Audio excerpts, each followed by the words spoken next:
Cheers. Welcome to being on the pod. Yeah.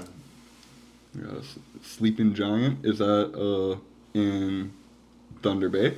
So a sleeping giant's kind of a reference to what Duluth can be for climbing wise. Is because we have so much climbing in the actual city limits that nobody really knows about. And so I've been climbing for close to 10 years, and I moved up here 3 years ago last month. Okay. Where are you from? Des Moines. Okay. Yeah, Dang, there's not much climbing down yeah, there. the mecca of rock climbing, Des Moines, Iowa. Yeah, and so we moved up here a few years ago with my wife got a job. I've been climbing on the shore for close to 10 years. Oh, so you used to travel up here just for climbing? Yeah, I used to so me and my old climbing partners in Des Moines would on a Friday we'd get off work at 3. We would drive down to Arkansas, which is 7.5 hours. We'd park literally where we'd park. We would just roll out pads and sleeping bags and sleep next to the car. Sure. Get up the next day, go climb all day long, and then That sounds awesome. Oh, it was fun. I mean, it was an adventure, but I was gone constantly.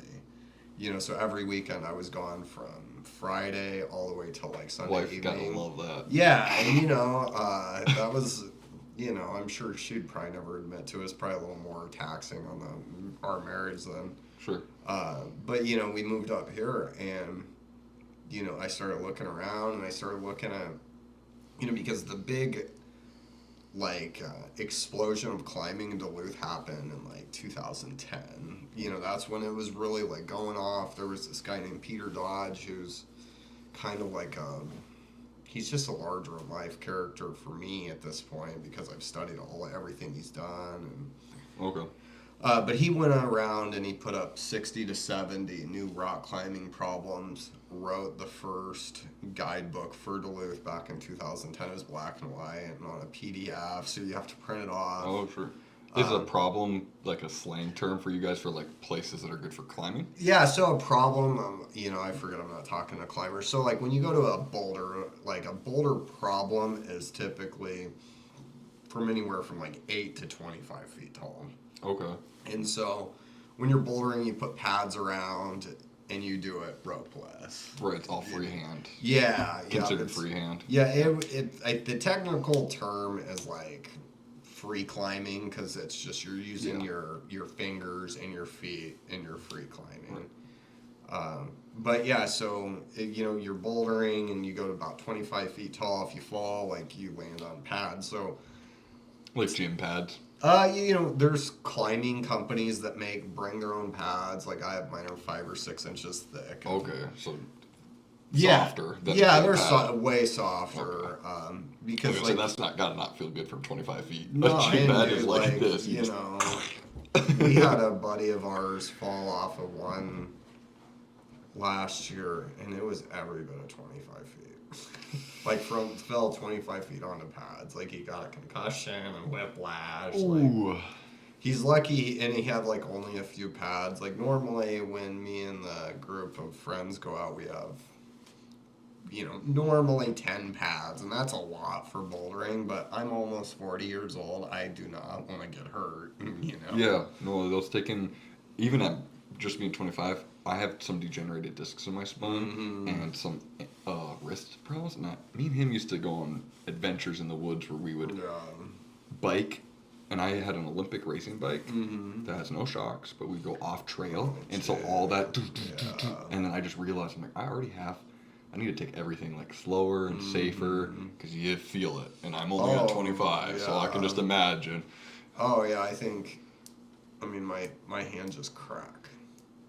Just all day long. Just years of climbing. Yeah. So. Do you ever sprain them because of that? You can pull it. They call it a pulley tear.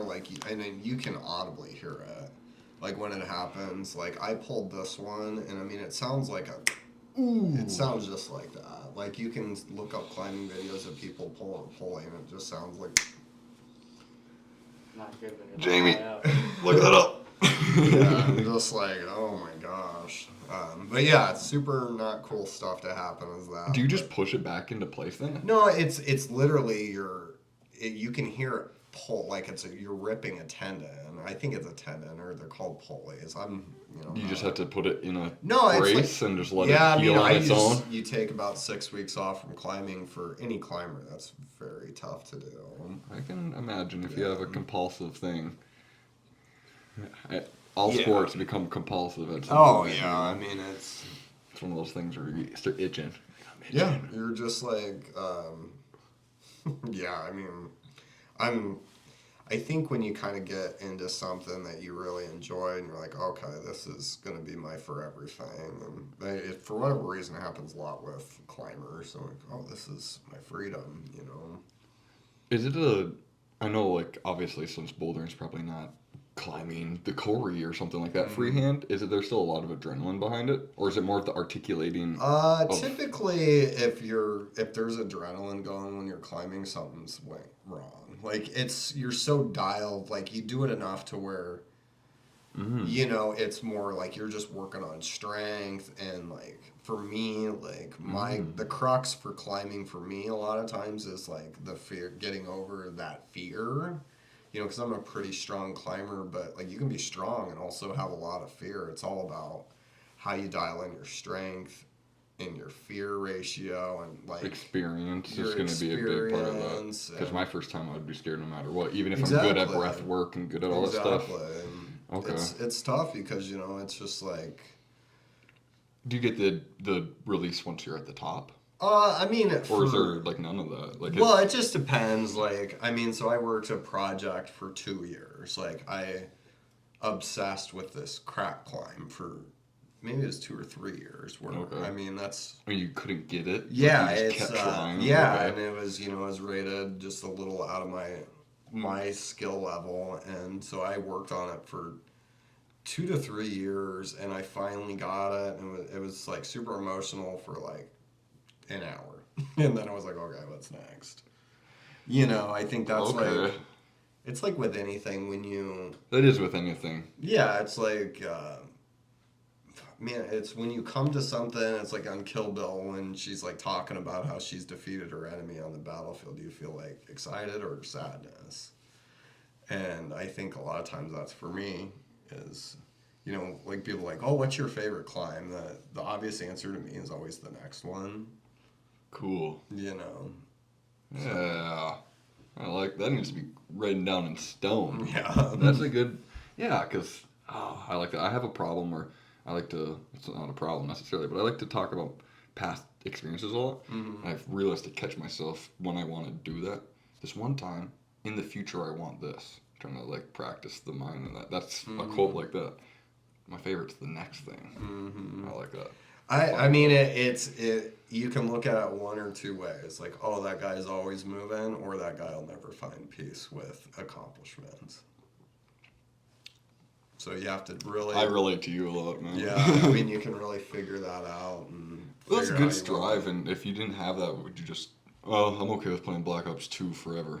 Yeah, like, I mean... I'd rather want to... Well, and I mean, there's... I say this a lot, and, you know, because I'm... When I wrote this book, you know, I've lived here for 3 years. There's a lot of climbers that have climbed here their whole life.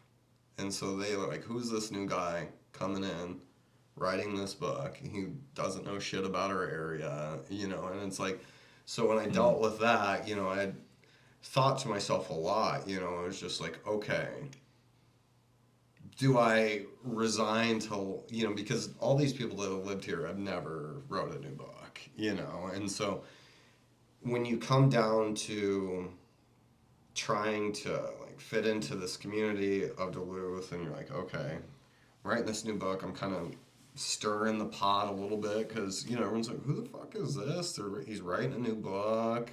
He's only lived here for 2 years. It's kind of a weird scenario, but at the same time, like for me, and going back to what we were just talking about, treading water is the same as drowning to me, because you can only tread water for so long and eventually drown. you gotta move forward and push whatever you want to go forward with, you know. Yeah, I like And that. for me, like, that's where I see Duluth bouldering and climbing going, and so that's why I decided to write the book. That's cool. As I guess I'm not part of that community, so I can't be like know what I would feel like, but I would just see that as passion. I would be excited. Someone new comes to my community and has passion.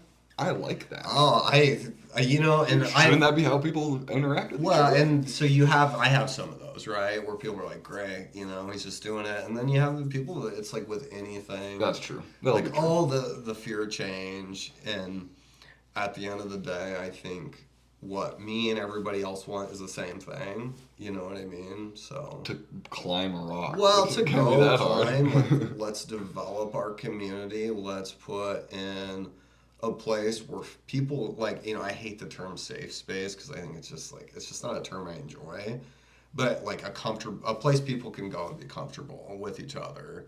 You know, An like honest space. yeah, an honest space. Like oh, you know, like when I go out, like I was I was a machine gunner for 6 years in the Marine Corps. I don't typically want to talk about a bunch of that shit, but when you spend a lot of time with people and like you're outdoors, you might be a little cold or hot, or you're tired because you just hiked a long way. It like kind of creates like a camaraderie. It like does. you were like, oh, we went out and suffered We out in have the woods some together. suffering. Yeah. And it's a bond for sure. Yeah, it's like I get a that. creative bond through suffering, and you know I see that with climbing. You know, like one of my main climbing partner right now, her name's Mara. She's 23. She's doing a lot of the same stuff I'm doing. She's like stirring the pot. She's pushing the sport forward, and you know, me and her we go on these like what we would call adventures, but I know like other people that come with us are just like slogging through this like swamps, and we're looking for new places. And you know, me and her are like, this is awesome. And then Yeah. we have like this other guy behind us who was one of her friends and was like, this fucking sucks. You know what I mean? I'm sorry if I'm not supposed to use the F Oh, word. you can use them all. Okay, perfect. But Slur if you want. you know, and so it's like just like, but it's the passion, it's the building of that where what I want to see Duluth become, you know. And so I started writing a book, and here we are. I'm doing a podcast with two people I don't know. So win. I forgot to put on the lights. That's cool. No, I think like I just said, the passion. That's the thing that I see the most in that, and that's awesome. Cause yeah, why would people? It's Duluth. It's like one of those things where you know it's just people are kind of strange up here. You know. Okay. That's what I've noticed. And, Uh-oh. and that dude, there's Am I strange people everywhere, but it's just like there's more pushback than you would expect. Okay. But that's okay. We definitely have, even though we're like big town, small town vibes. So Yeah. I could see where you would have. It's like a some of Finnish that. vibe where it's like, you know, it's very close knit. You know, my family are Swedes, so you know, I'll call my cousin because she moved from Sweden to the U.S. and I'm like, is this normal? She's like, oh yeah, that's very normal. So just try to chalk it up to that instead of Okay. being assholes. Sure. You know? No wonder why I like the sauna so much. It's just everyone here. It's just in the air. Yeah. You just for have to real. like the sauna. I was talking at the sauna about that someone had moved here from wherever they were, from Idaho or something. And they said that they'd never seen places that sold saunas before. But in the North Shore, there's like 7.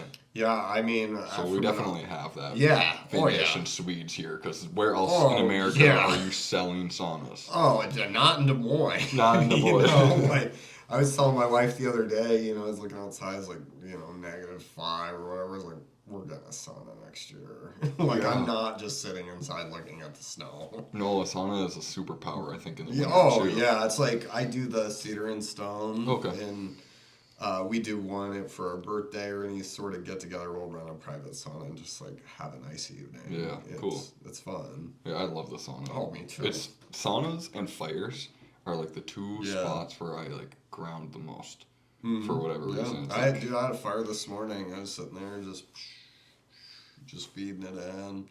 got my dogs next to me. Cool. What type of dogs do you have? I have two Cocker Spaniels and a half German, half Australian Shepherd. Okay. Do they come out with you when you go Yeah, climbing sometimes? so Eisenhower, the German Shepherd, German Shepherd, Australian Shepherd mix, he'll come out with me. My two Cockers are just like little lover boys that want to sit on the couch. Sure. But the Eisenhower's a great dog. He just comes out and just follows me around. I'll take him out mountain biking. Why Eisenhower? Oh, I was coming out of the military and I was just like full tilt, full time. I was like, yeah, Eisenhower. Cool. And it was kind of a funny name, and it still is I like it. It's a good one. I just wasn't sure if there was like I need this quote I live by. Like, I wasn't sure if it's just like it's a cool, badass American name, like a famous American general that just went in and kicked ass, and he's a kick-ass dog. It fits him. Okay, that's cool. I always like to know my parents instilled something in me. Our dogs were named Derby and Fedora, named after hats, and that was just like. Cool. It's weird, but it's unique, and I like that when people. My dog's name's Rufus. Yeah. All right, bro. Well, actually, Rufus is probably unique nowadays, but still. I mean, yeah, maybe in Minnesota and Arkansas, Rufus. Yeah. That's probably the guy that owns the general store. True. No, our other dogs are Doug, and we named him after the movie Up, and the other one's Jorah from Game of Thrones. So. Okay. Okay. So when he comes out. Do you have to tie him up, or is he just hanging out? No, he just hangs out. He chills. That's just cool. hang out, and he's a good dog. I mean, I'll take him mountain biking. I'll just run behind my bike. Oh, that's cool. So he's super chill. I mean, he's 13 now. He's getting old. So we'll hopefully get a few more years out of him. 13's old. That's a good. Oh yeah, dude, he's on a great long life. But yeah, it's like one of those things where you're just like, oh man, it's gonna be tough. I know. My parents have had dogs, and other people have had animals and stuff like that, and I just, I don't know if I want to have them. Yeah, because it's something that you sign up that You're like, I will sometime cry. Oh yeah. Sometime soon, in the next 10 years or so, I will be crying. Do I want to do this? Yeah, I've lost a lot of people in my life. I've lost friends from the military. I've lost, my parents. Me and my wife went to high school together. We went to like the highest suicide rate in the nation for a high school. Jeez. So we've buried a lot of people our own age. I lost a daughter a few years ago. It was hands down the hardest thing I dealt with. Isn't that strange? I've had harder times with some of that too. It's just I get home and they're there. I get up in the morning, they're there. And they're excited the entire time to see you. So it's like hard not to feel like a huge gap. Yeah, no, I've noticed that with myself a little bit slightly, but especially with my dad. And our dog Derby, they were best friends. Oh yeah. And I'm like, damn. Sometimes, yeah. When you use chalk, is there it's not going to be, you use chalk, right? Yeah, of course. Yeah. Okay, so it's not going to be the chalk that you would use when you're making tic-tac-toe or something like that. It's going to be different grit levels. Yeah, they have it started so. Modern day, I'll give you a real quick synopsis of bouldering. So, bouldering was started by a guy named John Gill back in the 60s. And so John Gill was a former gymnast. And so when he was doing all this gymnast stuff, they would chalk up on the bars and everything like that. Well, he started climbing, and it just kind of was a natural progression. I'm talking about climbing, my hands are sweating. Just talking about it. About it will get my hands. I can tell that you have your fingers. I don't know. Yeah. Just crack.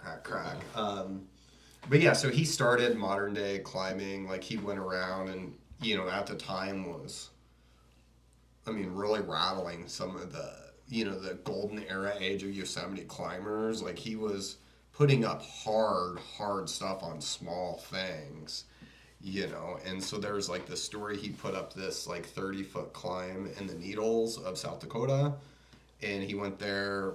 Really, I mean, to this day, like people still struggle to climb this thing. This guy was just like, The needles. yeah, up in Rapid City. It's right behind like Custer State Park. Sure.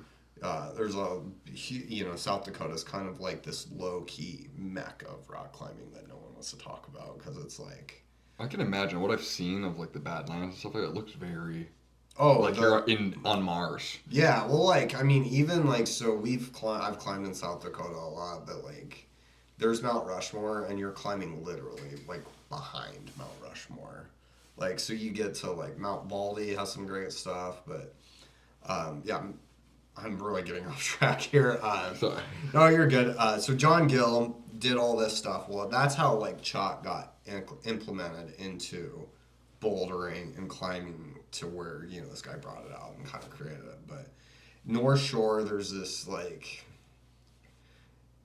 the OGs of Minnesota were like, we don't want chalk on our shores because it makes it kind of ugly if you're like just chalking everything Sure. up. But like what we always recommend in Duluth is if you're going to use chalk, just brush it afterwards. We all have like little nylon brushes, just take it off and make it look like you weren't there. There's some people that are just rage baiters online, Okay. about chalk. It is one of the downfalls of our community. I had a feeling. That's why I wanted to bring it up. I was going to be like, is there like, I only use 50-40 grit. People who use 45, 60. Oh! There's some people like that are like that. Like there was one guy named Lucas in Duluth that was a huge D-bag about it, but he's in federal prison now for... Oh, nice. Yeah, right where he belongs. So, yeah, like some people are like, oh, if you're going to climb, you got to have it. Like some people do colored chalks to help, hide it. So if you're climbing like on a red rock, you'll use a brown or a red chalk. Like, Sure. I've never once done that. Okay, so that's where the more particular comes in. It's just Yeah, if colors. people are like, some people, I mean, I have yet to really see them and give a shit, but you hear a lot of people talk about it. Okay. So it's probably people that don't even climb. They just see your Some stuff on people Facebook and they're are, like, I don't want to see Rage chalk on my... baiters, yeah. You're just like, oh, okay. I don't even hike, but I'm going to have an opinion about hiking. Yeah, I mean, it's All right, it's bro. it's the era of the keyboard warrior. Yeah. We've all dealt with the idiots on the internet. Yeah, well, we probably all have our own something that we think we're right about that we're completely... Absolutely, have no- absolutely. I think a lot of times, like, you have people that are willing to die on a hill and they're not really sure why they're going to die on that hill, but that's why. Yeah, you gotta know why. And I really respect dying on a hill. That's For something sure. that If you're love. passionate about something, that's great. But also at the same time, You gotta know why. yeah, but you also have to like be open to new information, Yeah. because information can change, and I mean, especially climbing. Climbing is the same way. Where, I mean, it's like every generation has something they're willing to die on a hill for, and the next one's like, Yeah. To which hell is with that. great. Yeah, you know. exactly. I mean, it's with every specialty sport or anything you do. Sure. Can I ask, how long did it take you to write the book, or just to pile everything together? So I don't. So when I decided to write the book, I didn't even own a laptop at the time. So I bought a laptop and a drone, and I was like, okay, I'm gonna write a book. So I bought. Oh, that you went a lot of places. Oh, it has. So in that book, there's 400 climbs in Duluth in city limits. And the goal by 5 or 6 years to have 1,000. I think we could have close to 1,000. It's a really lofty goal, Wow. but that's what we're working for. I have to come with you or Yeah, someone of at some course. point. That'd be really cool. This A looks lot of super cool. Places traveling all around Duluth, I bet. Yeah, and I can only think of like 3 climbing spots. well, and that's the thing is people don't understand how much climbing is. That's why I call it a sleeping giant, because it is. It is my true goal for this is to see like for I come from Des Moines. I was telling you I was driving 7 hours to go climb. Well, Duluth, I drive 5 minutes. and I'm climbing. Yeah. You know, there's places where you can pull up next to, like, right on the road, throw your pad, and hit the rock. I can imagine Yeah, 20 spots on yeah, Skyline alone. exactly. Just driving on Skyline. Exactly. I can And see so we are very, and the point to get people, like, out and about is to, guys, this is free. This is in our city. There's minimal work that needs to happen. And so, like, when people realize that you know, people, the mountain biking in Duluth is amazing. Like, we all know how good the trails are in Duluth for mountain biking. Nobody knows how good the rock is. And so that's the goal, is to get people that realize the rock. You know, like, people will drive, Des Moinesians will drive 7 hours to go to Arkansas. I mean, these people will come to, I mean, Duluth's a great town. Like, Yeah. No, we take it for granted if you well, I mean, lived here for our whole absolutely. lives. Like, I live in Cloquet, so I take 35 to work, and every time I come over that hill, I just, like, I mean, it takes my breath away looking at that giant ocean, you know, of water. You're just like, whoa, and then it's just gorgeous. Yeah. No, out of any traveling that I've done, anytime I come back home, I'm always like, it's home for a reason. And it might be something hereditary too. If I went to Sweden or Finland, maybe I would actually feel it there too, because this is the closest to my blood or whatever. But I really feel home here. Oh yeah, moving up here. We're just like, me and my wife laugh because we're just like, we should have done this 10 years earlier, you know, or 20 years earlier. Yeah, no, I've heard a lot of people that have moved to Minnesota say it's like one of their better choices or whatever. The cool thing too about Duluth is there's 3 biomes that all connect into one spot. Explain that. Well, it wouldn't be technical, like actual, but it's more of the way that the tree. Because I'm not gonna say that I know like the actual science and say it's biomes necessarily, but you have 3 different forests and geological stones. So this is volcano, this is from the ice, and this was already here before. And each one of those have different soils, so it's gonna be a whole different plant and animal life. Yeah. But it all merges into each other. And then right below that, you have like the no drift zone, which would be an hour or 2 from here. But it's like you can just like in Duluth, in this area, you have 3 different biomes that kind of like just like connect all together. Oh, I mean, for outdoor recreation, like, we're sitting on a gold mine. The gold mine. And I just want people to understand, like, maybe that's part of the passion project of it too, is just like, I mean, you know, you go out to Seattle or Portland or San Francisco, you know, there's a lot of, like, surrounding amazing places that you can go and travel to, but it's a minimum of an hour to get to those places. We live in Duluth.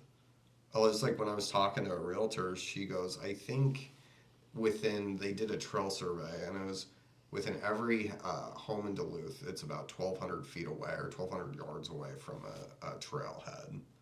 That's amazing. That's insane. That is insane. In the middle of the city, you know, that's amazing. And it's same with, like, so I'll show you one thing I've done For sure. a little bit with the book is, so through Skyline, you can access most of these. Is that old Skyline, or is that from east all the way from Skyline? This is from Anger Park. From Anger. All the way down to Midway Road, over by Ely's Peak. Yep. But so there is right there 15 climbing areas accessible from Skyline. I'll take a picture of this and post it up right now. Perfect. But, you know, and that's the thing is, like, the way I drew that out and the way the book is laid out is you can start at Anger and just drive down Skyline and climb on Skyline all day long. That's cool. Elephant Glad Rock. that we have hills in Duluth. Yeah, I mean, it's just Elephant fun. Rock. Yeah, Elephant Rock's super fun. That would be we would run and just try to like sprint up it. Yeah, that's like but doing it as like an actual static climb. Well, there is like a running one, but Nice in there. yeah, exactly. But so every year we do a It's called a quagmire, right? a what? That's what they call that, right? I've never heard that. Oh, But I like I it. thought as a bouldering person, maybe you would know. I'm pretty sure a crack in a rock or 2 boulders or something that's called a quagmire. I've never heard that, but like I call it a splitter crack. Okay. But yeah, like, so we do a Michaela Haynes, who are you guys familiar with the Duluth Climbing and Fitness Co-op? Not at all. So I'm a co-op member. It's a cooperative down. It's right next to the Flame. Okay. So it's 24-hour access. So you can go in and climb. Well, Oh, I've seen people in there before. Yeah. Yep. It's a bouldering gym, but so every year they put on. It's called Boulderthon, and it is a bouldering competition all across Duluth. Oh. So Do they pick out 20 of these places? Wherever people want to climb, they can go climb. Cool. And so it brings, like, I think last year brought in people from 4 different states to come climb. And that's cool. what I'm talking about. It's like we're sitting on a gold mine of just good rock. Dang, that's another tourist thing I didn't even know about. Yeah, and that's like, I think the thing for me is it's already there. It's there. The trails are kind of there most of the time, and that's a nice thing with... And you can do the adventure part too. Yeah. You can get on a trail and go this spot's through a little bit of an adventure, and that makes it... Yeah, it's adventure climbing. Yeah. That's cool. I like that.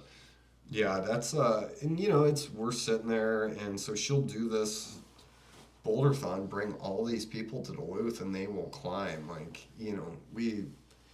500 plus climbs in the city. There's 400 in the book. Hoping to get to 1,000, but like you're not gonna find that anywhere else and anywhere close by. Right. I don't even know what cities you could compare for the size for that much bouldering. I don't know. Wow. So Okay. it's like maybe something in the UP, but that's far. Yeah. You have to drive 7 hours into the middle of the woods. Even that, I'm like, for a city the size of Duluth with the access, I don't know if there's any other places. You could fly in. Yeah. If you wanted to that bad. Yeah, to Duluth, sure. where you couldn't fly into the UP.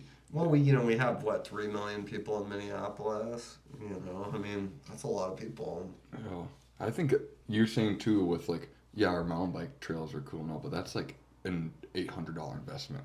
No. I mean, you can get a cheaper bike, a used one, but if you want to be a mountain biker, it's a lot for those bikes. Oh, my gosh, yeah. So the bouldering, what's, like, you spend $300 your first time to get some chalk and a pad, like. Yeah. I mean, $300. You're gonna, you can get a pair of shoes, a pad, and some chalk, and you're going. You're out climbing. Yeah, that's way more affordable than. Yeah, and that's like for me, it's hobbies. Like that's the great thing about climbing is once your initial investment is paid for, you're having fun. You have an indefinite too. You don't have to keep buying. I mean, you might want better pads or whatever. It's like one of those things where, like, your podcast, you're like, oh, I want to get these mics, I want to get this camera, I want to get this computer. It's kind of like that, but you start with the minimum. Yeah, how do you devour a whale? One bite at a time. Just one bite. Okay. Yeah. Dang. This is my first time ever being introduced to this. I've lived in Duluth my whole life, and the only rock climbing that I've seen is at Quarry Park. And the Quarry used to be like the party spot. Yeah. That was not a park, and then turning it into a park is actually better for the community. For sure. But for me and my nefarious soul, I'm like, that used to be our spot. And now it's a place where everyone goes and has fun. It's a family. It's a family spot. So can I tell you a little bit about Quarry Park? Sure. Quarry Park's super interesting. So the Duluth Climbers Coalition, their main thing is pretty much like ice climbing. Like that's their big focus. And like a little bit of ropes. And they don't do a ton for bouldering, but it's slowly changing and that's exciting. Cool. But the Duluth, like the Casket Quarry is what it's actually, or what it's called now. Is climbers used to go there and climb because it has some ice that forms over the winter. Yeah, naturally, but now they have all the water lines. REI actually gave a grant to the Duluth Climbers Coalition to install all the water piping and everything. And so, I did a tour of it a couple years ago with Dave Pagel, who's really, and he's one of the OGs for getting everything started, but they have pumps they control from their computer. So this is what it's looking like. So they can throttle valves like in the middle of the night to get better ice flow on some of the ice. That's cool. We've been up there. I always wondered what they were for like 2 years. I was like, what are these like panels in the ground that they just put in here? And that's what they are. Yeah, the valves. The valves, yeah. I mean, it's super cool. The DCC, the Duluth Climbers Coalition, right now I know they're kind of They're always looking for donations for water because they pay for that water. Like, and that's a lot of money. It's a lot of water, you know. I wonder how big the tank is. I mean, it's a big tank, Yeah. you know, and they have it, and like there was a whole story how they got water there and everything, but you know, so they focus mainly on that, and they put a lot of time and effort and money into that place to become like an ice climbing park in the middle of a city. Yeah. That's cool, guys. It is very cool. Like, you know, I mean, how many places can you go in a metropolitan this size and go, oh, I'm just getting off work, drive 5-10 minutes, because you can pretty much drive anywhere in Duluth in 5 to 10 minutes. 20 if it's the other side of town. Yeah, if it's the other side of town, it's 20. So yeah, it's like 5 or 10. you're in Lakeside, sure. Yeah. But like you're driving, I mean, it's a 2-minute, 3-minute walk tops from the parking lot, and you're climbing. Yeah. And like that's amazing. Like that, how is that not talked about more? Right. Like, you know, that's an outdoor, like you do that in Colorado, I'm doing Duluth and afford a house. You know, Yeah. like it's just like it's one of those things where my goal for the next couple of years is to expose these things. You know what I mean? And like, hey, let's show people what they have access to. All right, you got me behind liking the Corey as a park now. Yeah, I mean it's a great thing. It is a really good thing, but It's a huge great. Yeah, I know. I mean, you can still go there and relive old times. Just pick up your empties. Sure. Yeah, okay. No, that's super cool that you're highlighting that. That's something that... Okay, so the Corey... Do you know, like, the history behind the Corey at all? Why it's called Casket Corey? Yeah, so the little bit of the history of Casket Corey. It was originally used by a company that would pour vaults for caskets. That's what those 3 metal... Yeah, and so when they casings were are. going to make this a park and everything, and they turned it into a park that it is they found those and they drug them out to show, like, oh, this is why it's called Casket Quarry, because they used to form caskets here. Yeah. So Yeah, the whole under half of it, too, is, like, the docking, where you can see they used to put things onto the train right there. Like, that was the whole port spot. And that's super cool. It's a super cool spot. That used to be the history. There could be way more trees if they didn't cut all of them down during the limber. Like potash revolution, or yeah. There was a lot. Like there could have been twice as many trees as there used to be if they just took action faster, I guess. Yeah, I come from Iowa. There's no fucking trees there. I mean, it's Iowa. Little fun fact: it's 97% or 99% private or altered land. Dang. Wow. 99% of an entire state. That's crazy. Minnesota's probably like 10%. We have so much forest. Yeah, and I mean, I know a lot of your forest was chopped down after the Chicago fire. They pretty much like clear cut the whole state. It sounded like, you know, I mean, it's just like crazy, but. We got hit multiple times, and the spot where they stopped would be like the Gunflint Trails. Oh. Okay. So up in Grand Marais there, if you go up a Gunflint Trail, there's a spot where it's where they stopped. This is where they stopped in their old remains of CCC camps. Oh, because they were during that time. That would have been who was working. Mm-hmm. You know, they put the CCC camps. Those were the people that went and cut down all the trees for that time. But then there's also before that, like the first initial, what he's talking about, timber revolution. Then there's that, and then there's the potash revolution, and that was when they were using potash for I forget what it's used for, fertilizer. Oh, potash! They still use it for giant. I mean, it's got multiple uses. It's one of those things that they use, and we've had other ways of manufacturing it now, synthesizing it, using clays, other things. But that stopped at like Portland and the West Coast. So the only actual old growth is like very top north spots, and then the west sad. there. It is sad. Very That's sad. pretty goddamn sad. Yeah. Because it's used for agriculture, also human health, like potassium functions in your body to help muscles, organs. Potash? Yeah, I guess. I mean, it's still Oh. like I know. I didn't know it was a dietary thing or whatever. It's a big thing. I know with like Russia, their big thing was after they started the war in Ukraine was like I think they produce potash or import potash, but it was a really big deal. I thought. Oh.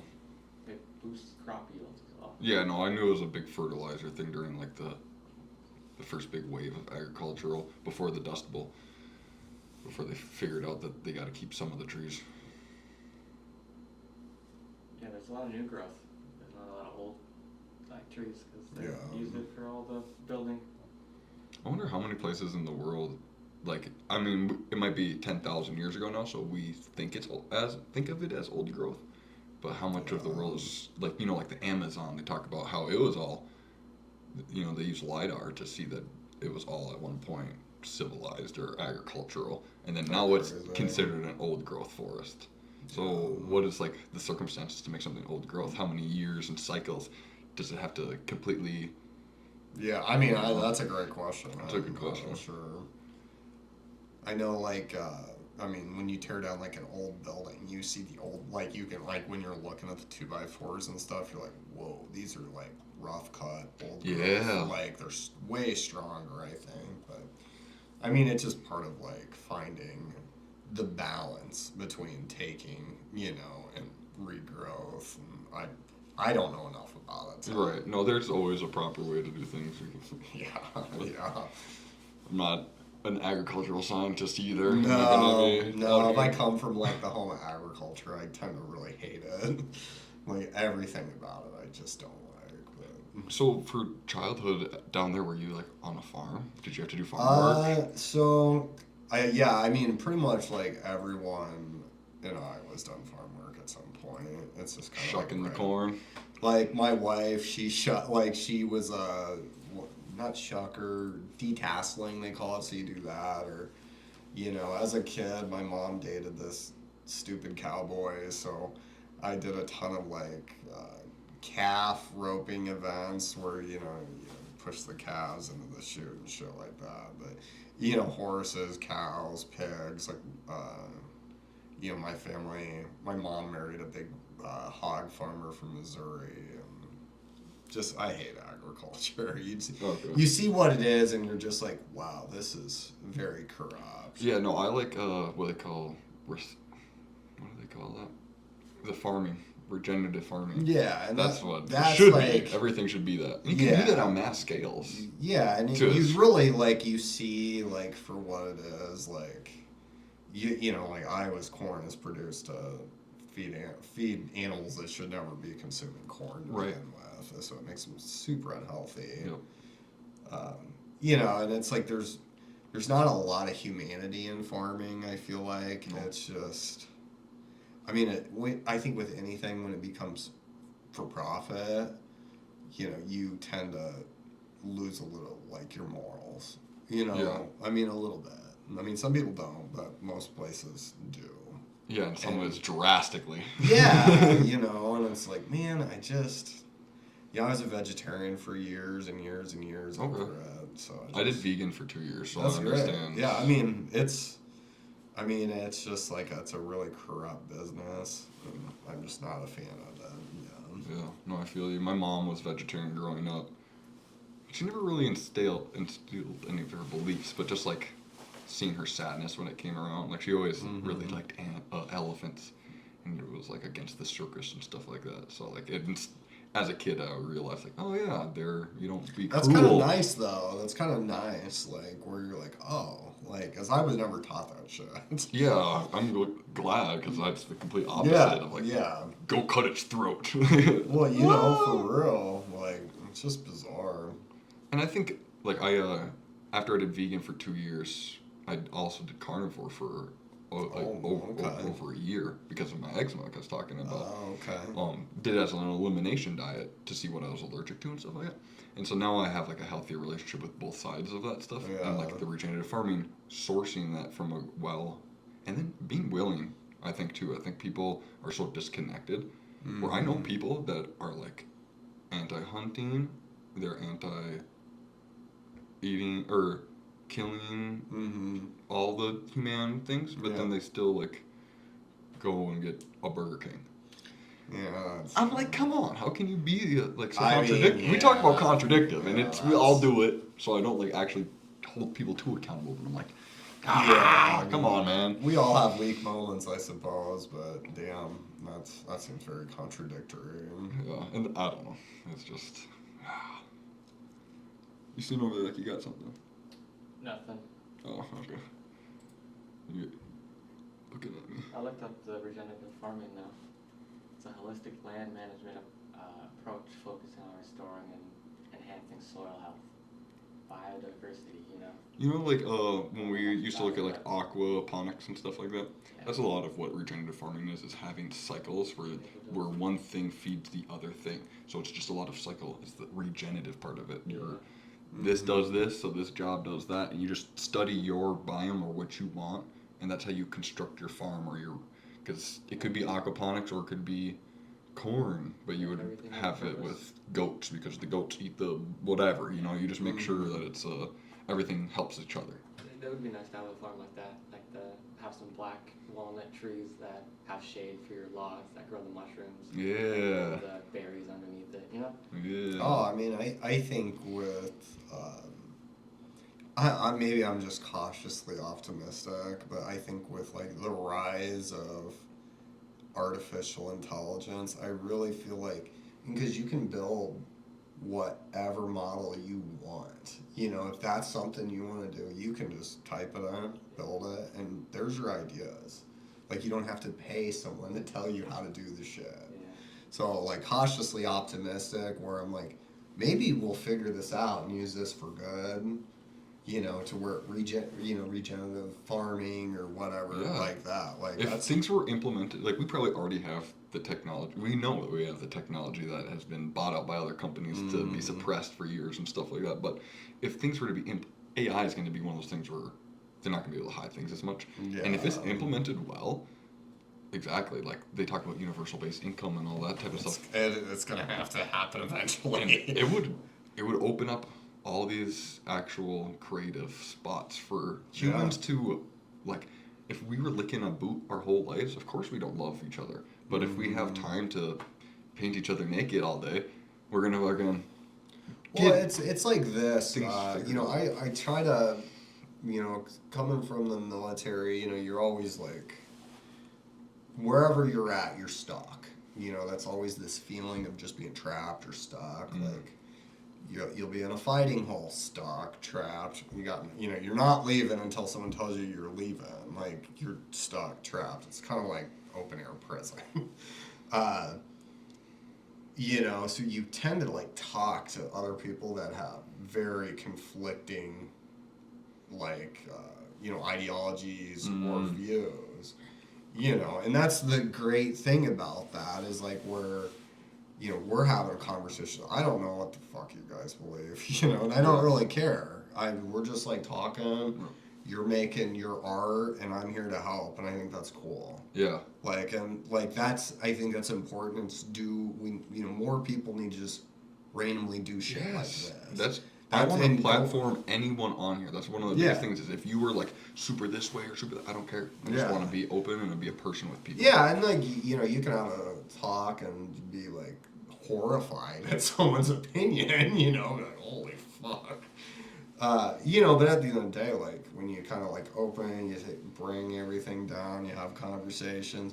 Going back to bouldering, most of the time you're hanging out on a pad smoking weed. For me, you wait 10 minutes, you go try it, wait 10 more, let the muscles recover, and that's like, it's like that's my form of a podcast. I get people out there that all come from all different walks of life, and wouldn't say they're trapped or but like you're kind of away from everyone, you're away from the noise, and you can like break down people's barriers and have conversations, and and just get to know people and like have different experiences together. It's fucking amazing. Yeah, I love that. The agree to disagree too, as like one thing that I've realized is like there's always something that we could relate on. Yeah. An example recently would be two people that I'm pretty close with in my life had some sort of altercation, and I just instead of they have $1 million and they got $1 million, you guys both love me, and you should just that should be the thing that you think of. Mm. Instead of all of the lists of, what's the one thing we have in common? Oh. And that's that type of thing, too. It's like, no matter what you are, you could be horrified by someone's opinion, but then you can also just realize, like, oh, they have a kid, and I do too. Like, you'll always find something to be human and with that's someone. it. It's like, I have a friend down in the cities, and he put a big thing on Facebook or Instagram the other day, and it really kind of, it always like talking about Target, and he was like, these people don't care about your communities. The people that live in your communities care about your communities. And for me, that spoke volumes. I was like, you know what? That's so fucking true. And so that maybe I'll try to be more. I mean, I already shop very locally and try to spend ethically, but sometimes we're all poor. It's hard to do that. 100%. And then there's the luxuries of certain things too. Like, do you buy paper towels or do you cut up T-shirts? I try to do both. I will tell you, I have the life hack on this one. So me and the wife, I read on Reddit, and this guy was talking about what he does. So he bought, it was 100 of the microfiber cloths off Amazon for like $25. And so what he would do is he would buy those and then just have a separate trash can.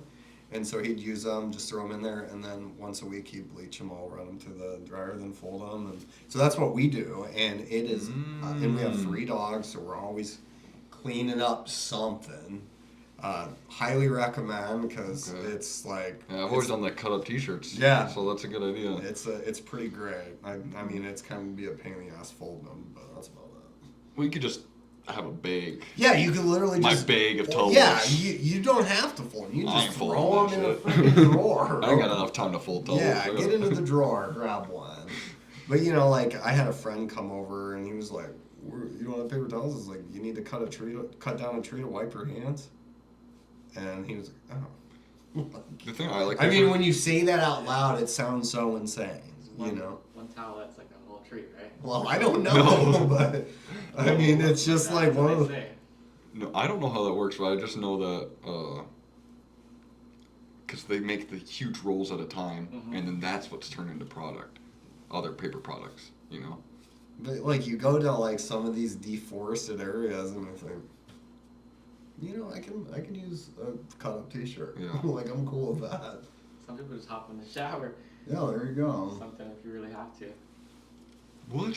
Hop in the shower and like... I'm trying to dry my hands off, so I'm just going to jump in the shower. Well, if you had to use some toilet paper or something.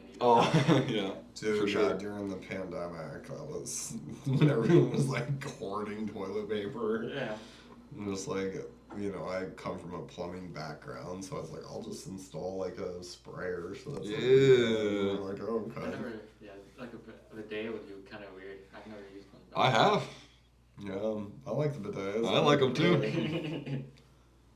Yeah, you hang out with them European women, buddy. I'm the one out now.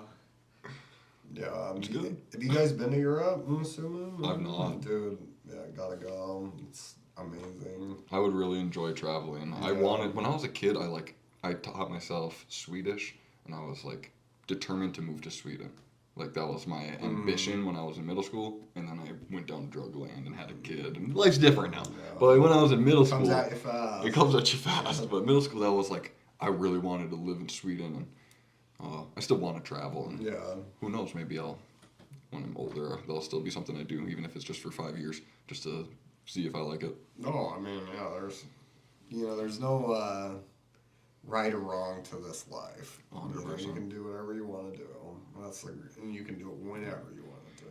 You said you spent a lot of time in Spain. Is that the biggest spot or is that like have you been to other spots in Europe, or is that your most common?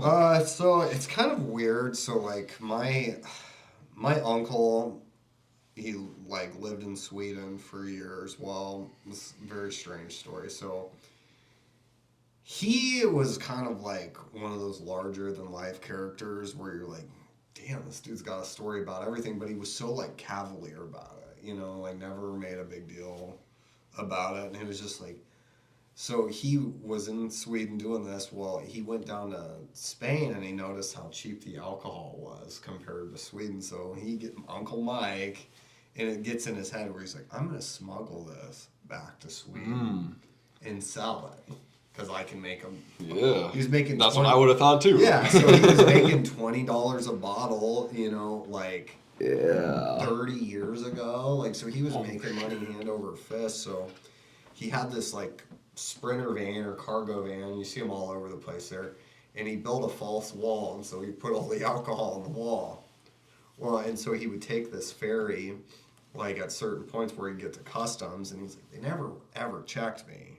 So, and he puts all of his alcohol. He's like, I'll just put it in the van because fuck it, they've never checked me. Well, that's the time he gets checked. So he does 6 months in a Swedish prison, which sounds nice. Yeah, he said it was the house. craziest shit ever because he's like, yeah, you had keys to your own cell. Like you could go out and smoke whatever you want. We had a pool table. I'm like, what the hell? I mean, it's you come out and. But long story short, when he was doing that, he bought a house in Spain, so he could have a place to do all his nefarious activities. My man. And so he passed a couple of years ago from lung cancer because he was a lifetime smoker. But it's still in our family, so I can go there and stay for however long I want, whenever I want. So it's one of the perks. Being plugged in. Yeah, that's cool. Yeah, it was pretty great. I spent 7 weeks there writing the book. I went and grabbed all the data I went and took pictures of everything. I went and described the climbs because, you just go out and I just put them in my notes of each climb. That's how I would have done it too. If I knew, I was like, oh, I'm going to be somewhere for a time. I'm going to collect all this. Like I did that. I had like 10 things to edit. And I just waited and waited until I had, this week I'm going to be. That's a great. Yeah. It was great. It was a great experience. But yeah, so I sat over there and wrote that book for, a long time. What's the food that you could bring back from there here? That's something that's like, it could be their Pepsi. Like it doesn't have to be like a restaurant food. Their Fanta is so much better. Have you got like a European Fanta is insanely good. I had a Korean, I think, and it was made with juice instead of it was like syrup. It was like way orange better. Juice with like. It's just kind of different. It's like a mimosa almost. It's got like exactly. Yeah. You're just like, whoa, this is amazing. You can. The one thing I'm an early riser. I've been for a long time, and breakfast doesn't open till like 10 o'clock most places. Wow. So I'd be sitting in this house, and I'm like, I'm so goddamn hungry, Yeah. No, honestly, I get up at anywhere in between 4:30 and 7. Yeah. Depends on what type of day it is. Yeah. But I get to, and then it's by the time it's time to eat. Yeah. For me, it's 9. Yeah, I'm 8:39, hungry, and it's I've been up for 2 or 3 hours. Yeah. I need some food in me. Yeah, it was fun though. It was a super cool experience. I just kind of went on adventures all day. I met one of my buddies over there. I talked to him every couple of weeks. He was a pilot for the French Special Forces for years, and so we talked about military stuff and. Just kind of random, just meeting this guy, and then me and him became real good friends. So he's always come on back. Fired. Who is that? Your editor with his phone on? He's fucking fired, dude. What the hell?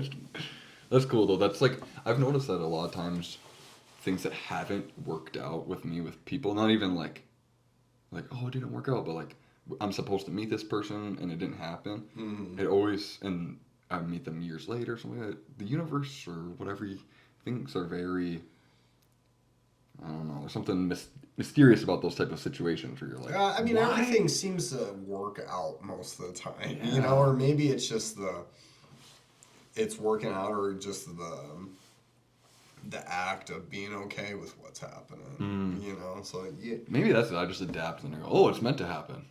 And that very well could be, and if that's the case, that's probably more impressive than anything else, right? Okay. Yeah. You're well, I am adaptive. Sure. Yeah, no, I know. I like that. That's one of my good traits, is if I got, it would be really sad, I would miss people, but if I just got teleported to a tropical island, I'd thrive. Do you think so? If I got teleported to I think it'd be being lonely. I would be super lonely. Yeah. But it's just the concept of a completely new environment. Oh, Your whole life is deleted. Today is a whole new life. I could do that, like Quantum Leap. I could live Quantum Leap forever. I That'd be think sick. I would be mourning my past lives. Like, especially if you're Quantum Leap, you got a lot more going on than just Yeah, a I think regular life. like, you know, I mean, man, I would. Every day's another significant day in history. Like I tell people this, like, I'm not afraid of dying. I'm not suicidal, but I'm okay if I die. Like, I tell people that all the time. Like, but I'm okay with it because I won't have to mourn the people I love. You know. Sure. Because, you know, truly, like, I have a couple big fears in life, and one of them is losing the ones I love, you know? And, like, so my theory, and as insane as it sounds, is if I die first, I don't have to worry about that. That sounds kind of insane. It's a little selfish. Yeah, I mean, you know, at the end of the day, like... all those people love you. Yeah, it is a little You're going to make 30 people sad instead of you feeling sad 30 times. Well, yeah, I mean, I would much rather feel nothing. Yeah, I get it for sure. I'm curious about like when people say bouldering and then rock climbing, they don't specify. Do people get mad? Like, not really. They classify rock climbing in the same category. Yeah, I mean, it's all climbing. Okay. Like, you know, there's ice climbing, there's rock climbing, there's bouldering, you know, there's free soloing, you know. Okay. I couldn't do that free solo. That's too. I climbed the quarry in sketchy spots with no equipment before it was a park. Like that's when I say that was a spot. I used to go there by myself and drink and climb the quarry. Yeah. Not hoping I die, but being okay with it. Yeah. That was like something I like did days. Glad it didn't happen now, but I've definitely enjoyed climbing, like that feeling. But I don't know if I could, now having a kid, put myself in a situation where it's like, if you make one wrong move, you die. I don't think I can do that to myself right now. Well, I mean, yeah. Once she's an adult, then maybe I'll feel different about that. Yeah, I mean, it's rare that you're in those situations. I mean, granted, like, I would say, like, when you're so close to something, you rationalize it a little differently. Like, I say to people, climbing safe. You're like, I hear climbers like, well, what we're doing safe. And I always kind of laugh about it because I'm like, sure, you know, relatively, yeah, you'll probably be okay, but at the end of the day, you're a couple 100 feet off the ground with a rope that could be cut by any sort of rock. You know, that's like a common thing, or like, oh, a rock fall, that'll cut your rope, and I mean, it's...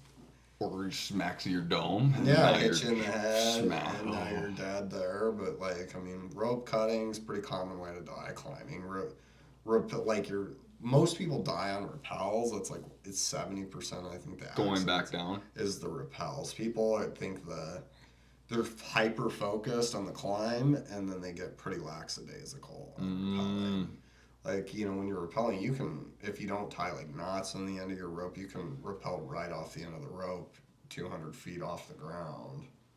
And that I mean, pro climbers do that. Oops! Yeah.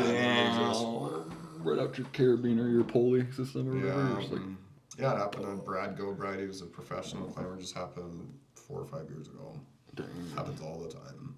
Yeah. I don't know. I guess there's a Netflix documentary coming out about, I forget the dude's name, but he's the dude that I think did free solo, like the whatever. Alex Honnold, yeah. Something like that. I think he just climbed some stupid tower. Some super tower, and I was wondering, I was going to bring this up because of this. Is I feel like I would strive better with the rocks than something like that because, yes, it's like a ladder, but the monotonous would make me lose focus.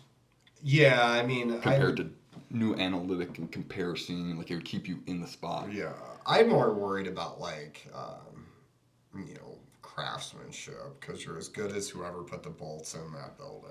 That's exactly what the guy that told me. I was in a sauna. That's his thing too. He was like, because me and him both worked construction, so we're just like, I mean, corners do get cut. Yeah, I mean, or get forgot. That's the lowest bidder. You know, there's been times where I've forgotten a bolt on something too. I know. Yeah. Luckily, never anything crazy like that, but there's definitely grabbed the wrong thing and it's just loose. Yeah. Yeah, and you had a bad day. Yeah, dude. You have any close calls or anything? Yeah, I mean, I've had a lot.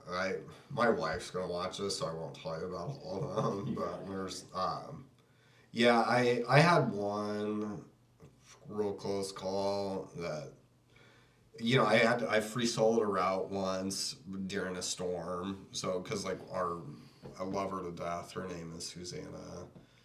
But man, Susanna always just seems to like put herself in like bad spots or be negligent. So I always like every time we'd climb with her, I'd have to like really watch what she was doing. Well, we were on top of this spire, which is like a big, it's a big rock formation that stands out in the middle of nowhere. Well, where we were at, there was like higher ones. Well, and it was like on a hit, like a big mountain. Well, you can't tell when bad weather rolls in because you're like below everything. Shit.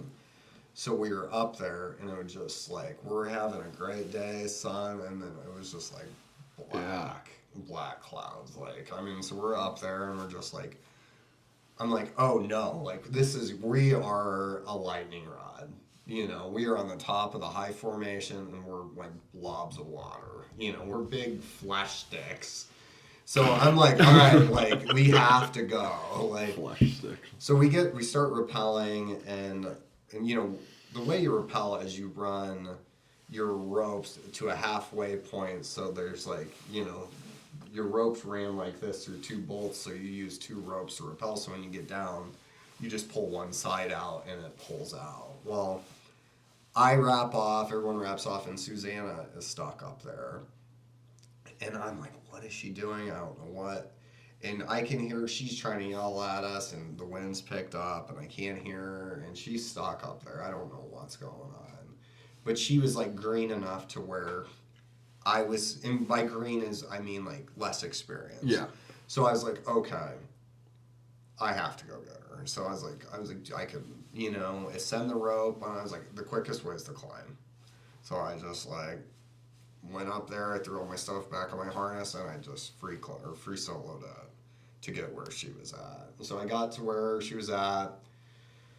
I got her unfucked, the best way to put it, like got her squared away, so she repelled off, and as I'm repelling off, is like it starts to hail. Ooh. Like golf, like probably tennis ball size hail. So like I should have brought my helmet, but you can still see where I have my helmet.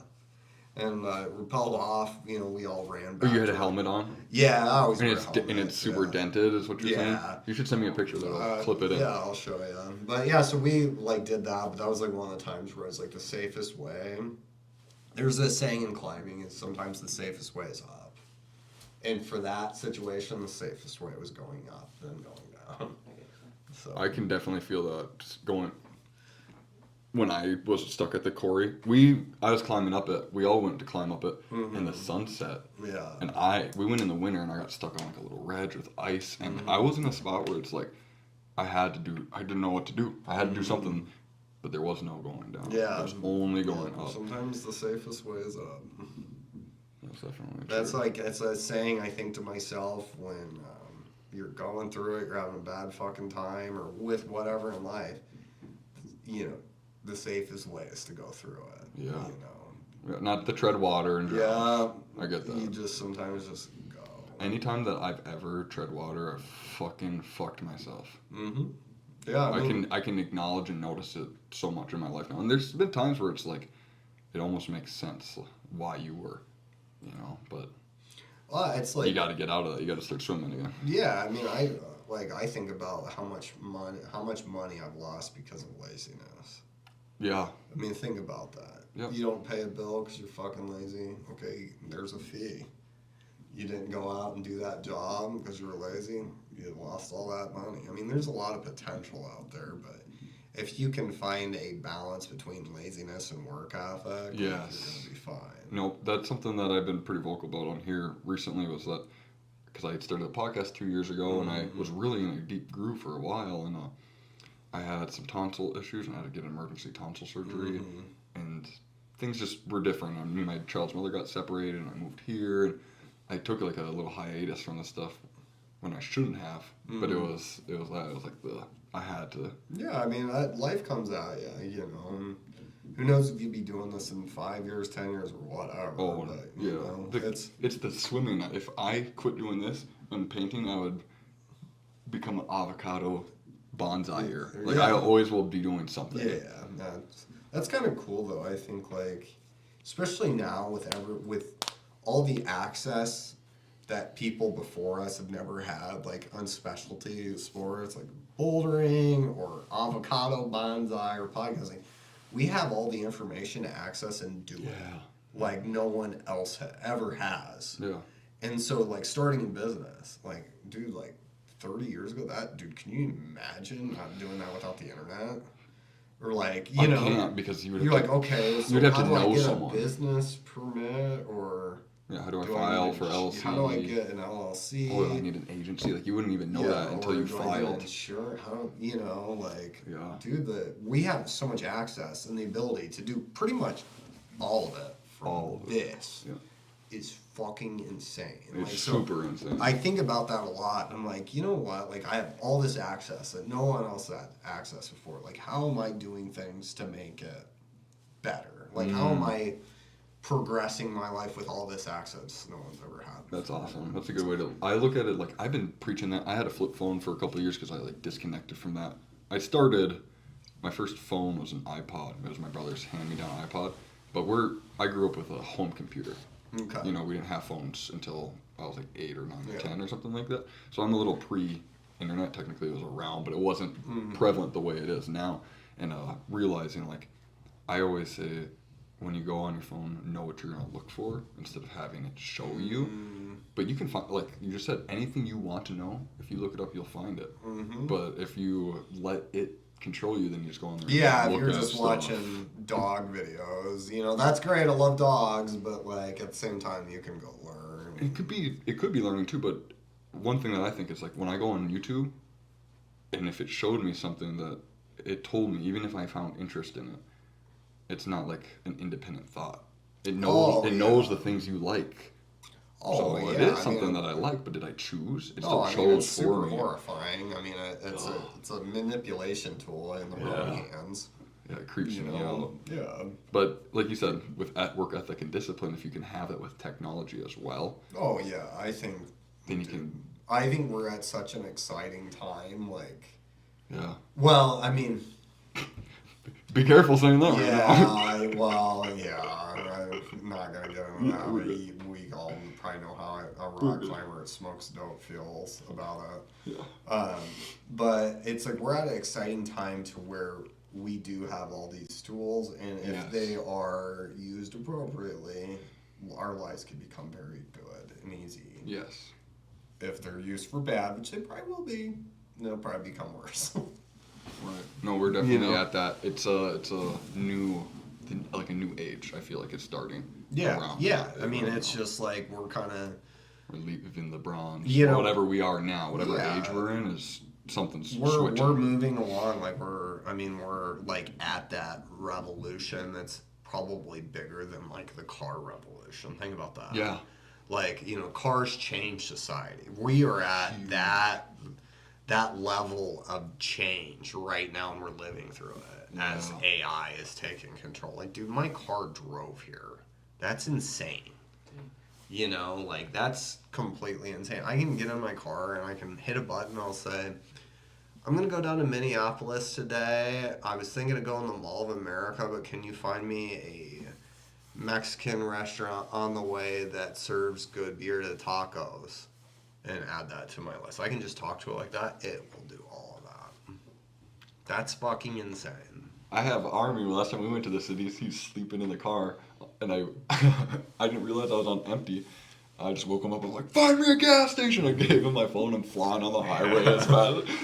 That's could you find me a gas station? Yeah. I'm fucking waking him up. Yeah. I'm gonna die. You know, when you hit my age, you'll probably have all of that. So. That's funny as hell. Dang. I want to get or even just try. I don't know if I want to get because part of that is the control side of it. Mm-hmm. Have 2 vehicles. I want to have something that's completely like just a diesel truck that has no electronic components. So if there's EMP, I still have a vehicle. That's what always my biggest part is. Even on my car right now, technically, it uses an alternator. If there was an EMP, I could get it to work again. Yeah. By doing something. But those cars, if they didn't want you to drive, you aren't. Oh yeah, I mean that's. I worry about that type of stuff. I like to have my independence. I mean, I think that's fine. And I think it's a very ignorant thing to say, oh, it'll never happen here. So like, I get where you're coming from, but that's not a huge concern on my end. No, I wouldn't actually be concerned either. Um, But it's still one of those things that it's like I just want to have the option. yeah, and I mean, we have a Subaru too that we like it never gets driven because we have 2 Teslas, but. Right. Yeah, Elon Musk has destroyed the value of those vehicles so much. Like, we bought a second one for like 24 grand. We're like, holy shit, that's They were like what, 60? Yeah. 65? Yeah, like For just the T model or whatever? Yeah, our Model Y brand new was like 58,000, I think. But, we got a good deal on it and stuff, but Okay.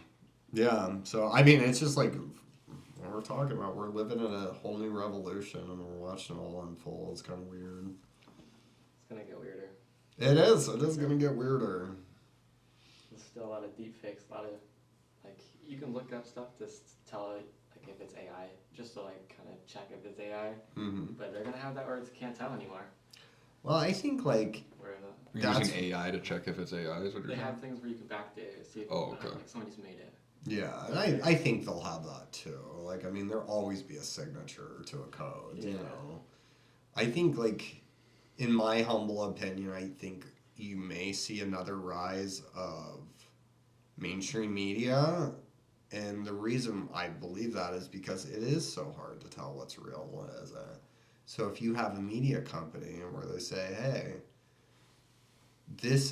we vet everything for AI, because I think that's going to be a thing where we're all going to wonder if it's real or not. From now on, we'll see videos and we'll have to we'll have to analyze it to see if it's real or not. Well, at the infancy of AI, you're I only listen to audio now for the rest of my life. well, I mean, who knows if that's really, but it's like we're at the infancy of it to where maybe a mainstream media could step up, and that could be their platform is we vet everything for AI fakes. Because at the end of the day, like, if it's all on our phone and it's showed to us by random sources, are you going to be that interested in those sources anymore? I personally, once I see AI videos on something I enjoy, I'm like, yep, gone. So. No, I'm pretty not into implementing it. I used it twice it's my first 2 music videos. But I used AI to generate pictures, and then I green screened myself on them. So it literally looks like something from 2001. It's like the worst music video I've ever made, and that's as far as I'll ever use AI. I realized I sold out on myself, but at least it's not good. Well, it's I not think good it's, AI. I don't think want it to be like that. there's a way to use it that's good, but I mean, there's just I think it's getting used. I asked a lot of the wrong reasons. What I should have in a contract, and then I looked through everything and then cut out a bunch of stuff because I didn't want it to. Like, it had things where it's like, I own your name and likeness for perpetuity. I'm like, I'm not doing that to people.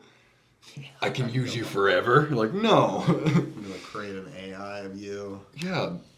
So yeah, I just made sure that the AI, like, it probably tried to do that on purpose because it wanted to somehow steal me. Like, I don't know. You have to be careful when you look at all that stuff.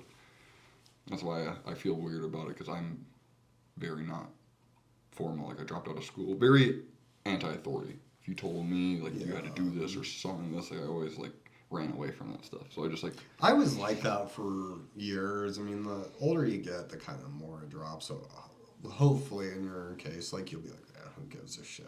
I'm very much... I don't give a shit, but I do at the same time. Because if someone, like, actually was trying to, like, tell me what to do, you know what I mean? If against your will. Yeah, I totally get that. I always try to, like, because I was like that kid. I was in a band. I was in a band for years. I skateboarded for years. I was like, fuck you. You didn't tell me what to do. And I still like that to a certain extent, but like also like having the intelligence to go, okay, and then just play the game in your head. You know, just say like, you know how many times like, you know, sometimes taking a stand's a great thing. Sometimes taking a stand will make you fucking broke. You know, and so sometimes it's just easier to go, okay, and then they're like, oh, good, resolve that situation, and just not do it. Yeah. You know, like Don't feed the thing that's yeah, trying to you know, take- sometimes it's just easier just to give the status quo line and do whatever you want, or kind of do it. Yeah.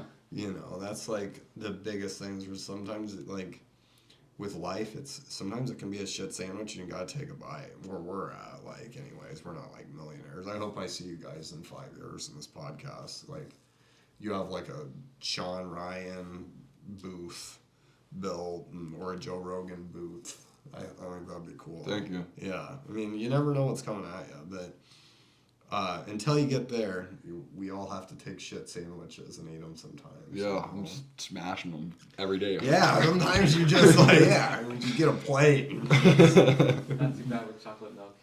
Dip it in there. Ugh. No, that's like what I was talking about with like the discipline and the work ethic thing. Like I lost a little bit of that, and now it's the complete. I was like taking the shit sandwiches and putting them to the side. I don't want to eat them. Yeah, until the fucking piles that Nah, high, and that's- you're like, God damn, I gotta eat it all now. I have a clean plate now, and I eat them when I'm given them. Yeah. That's where I'm at. I'm like, figured finally at a spot where I can just like take them and eat them. Don't pile them up. Never pile them up ever again. Yeah. Handle that shit. Yeah. No, I had a the anti-authority or like running away. I had a little bit of that as a physical action. I never realized that was part of my soul. That I was running away from things internally as well. Yeah. It just was projected in this external way. Yeah, That's- I mean, I think like when you start getting to that, that's a lot of the environment you're raised in or born in and stuff like that. It's like, I mean, that forms a human being. It forms how you view everyone else and how people will view you. You Sure. know. Sure. It's I grew up crazy poor, or not like crazy poor, but like poor, and you know, it's from what I see, like from what I like, it's changing your view of normality in life is very tough. You know what I mean? Like, so, and what I mean by that is like your reference point. Like your reference point is, oh, this is normal, and like, I'm trying to exactly say how to frame this up. Your normality is reflected by who you grew up with and how you grew up. My normality is growing up over here, and we have two separate ways we were like raised and formed, and we're gonna view each other differently because of Right. that. You know. Yeah, and that's the slice of the pie that's indefinite. It's never just polar too. Especially with a Venn, like if you used Venn diagram, there's so many things that people relate to, but there's always going to be that complete. You can't see what another person sees. Yeah, and I think it's like important to, you know, have a podcast, have conversations, and change your viewpoint. Move it to the right a couple inches, or to the left a couple inches, or to the middle a couple inches. You know, that's cool to me. Like having these conversations where we're learning stuff, we're looking at things differently. Yeah. you Well, that's know? my biggest part of why I started this is because that was already how I just like interacted with my world. I remember one of my first conscientious thoughts was people just like to connect dots, even if they don't make sense. And so I became observing of what dots do other people connect so I can be aware of myself. And that's like part of this stuff too. It's like when you're talking about vetting AI, I almost like to vet my like seeing other people's emotional stances or even more factual stances, just using that's like how I vet my feelings. Like you said, the people you're around, you know, but that's why I like to have a very diverse amount of people around for me, sure. because then I'm like always getting all these new, and then I just realize like no one's right. No one is right. I'm not right. You're not right. He's not right. None of us are actually right. I think it's funny when you have someone that's so confirmed that they're right. When people are like, I'm right, it's normally over like a moral sense of things. You know what I Usually. mean? Like, like, no, I'm right. It's like, okay, like, yeah, sure, in this society, you're right. Over in China, it might be different. You know what I mean? It's Yeah. just, Like you said, relative. it is all relative. I have a thing where I say all pain's equal, and it's not, because you could have serious things, but your worst experience is your worst experience, and so people obviously can empathize once you get older and stuff like that Yeah. if you learn. But a lot of people are stuck in like victim mindsets, and that's all pain's equal. I don't know. It's just one of those things where they don't see that they have it easier than people. It's one thing that I've been very thankful for. Like, I wake up every morning, and no matter how I feel, I'm so happy I have limbs. Like, just like keeping some sort of gratitude of the simple things. Yeah. It just makes all of, like you said, like being able to have the intellect to see that I'm just gonna feed this, so I'll just go haha, and then just do my own thing. It's like that. Like, I wake up, or even in a moment where I'm like, this is whatever, just I can breathe. And then just nothing else matters once you just like have that little bit of gratitude. Yeah, for sure. And it's like, knowing to find that gratitude can be really tough some days. I mean, for It is. real. Dude, it can be. It's like, I mean, it's what, -50 today? Like, dude, that sucks. Yeah. But yeah, I mean, So what do you do for winter sports if you don't have can you boulder in the winter? I mean, like the last couple of years, sure, because it's been like mild winters, so we'd still get out, but like, we just try to do things to keep you busy. Like, I'm working on the second edition for when that comes out in like 2030 or whenever, Okay. So I do that. I cross country ski. Oh, nice. I like cross country skiing. Yeah, it's super fun. And so one of those things is all the gear's paid for. Go have fun. Like, there's nothing more. That's why I want to take a little mushroom trip and just like cross country camp. Like, go to a 3-day adventure on cross country skis. That'd be really cool. I think that'd be sick. And you just drag a sled behind you, or however, probably backpack. Sledding with a cross country skis probably wouldn't work very well. But that's it for winter hobbies then for you, is cross country skis? Yeah. I mean, I've been doing that. I sell a book. I'm working on that. I sell hats on Etsy too. Oh, cool. So I make him sell hats. Just it's just different stuff to keep the monotony of winter away. Is there like a specific type of like, when you make hats that you're like, is there that logo? Is that your logo, or do you just make So I different designed prints? this. It's just called Elite. I named it Ely's Peak. Oh, It's sick. not reflective of Ely's It's Peak, not, obviously. but that's a cool name. But it's just kind of a cool, like, northern Minnesota name. And so I have these hats that are backpack. Yeah. So you can feel it. Like, it's super. Oh yeah. It's super lightweight, so you can ride in them. And they're kind of more for, like, your active outdoorsman in a hat. Yeah, I like It's that. like how many times you go out, like, your hat and it's just, like, becomes a sweaty brown mess. Yeah. And you're like, and plus, dude, I'm freaking bald. Like, so I get sunburns on my head all the time, So it's like, let's do this. I'll support you. I'll create something. Yeah, well, it's like a hobby. And so I take, like, the profits from the book and from the hats, and, like, I just donated the lights to a climbing gym for, a new, it's basically consistent of, like, they had a wall, and this wall, you'd have to, like, it's called, like, a moon board. It has, like, rows of holds. And so people all across the country or the world will put up climbs on them.